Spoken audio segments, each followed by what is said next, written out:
Guys, কেমন আছেন? আশা করি সবাই ভালো আছেন। তো আজকে আমার নতুন একটা ভিডিওতে আপনার সবাইকে স্বাগত। তো আজকে আমি একটি স্কিন কেয়ার সম্বন্ধে আপনাদের সাথে আলোচনা করব। তো আমার মেয়ে যেহেতু ছোটো, ওকে আমি যে কোনো কিছু ইউজ করাতে পারি না। আমি যাই ব্যবহার করি ডক্টর ডেকোমন থেকে আমি ব্যবহার করে থাকি। তো আজকে আমি খুব অল্প সময়ের মধ্যে হাতে জিনিসের মধ্যেই এক দুটো উপকরণ দিয়েই আমি আজকে আপনাদের সাথে শেয়ার করছি।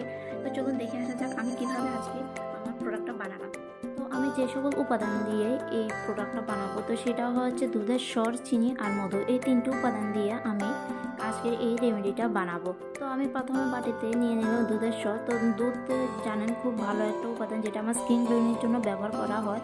তো ওটাতে আমি দিয়ে দেবো অল্প পরিমাণে একটু চিনি। জন্য খুব ভালো একটা উপাদান, চিনি দিয়ে আপনার স্কিন স্ক্রাবিংও করতে পারবেন, কোনো অসুবিধা নেই। তো এটাতে ভালো করে মিশিয়ে নেবেন, ভালো করে নাড়াচাড়া করে মিশিয়ে নেবেন।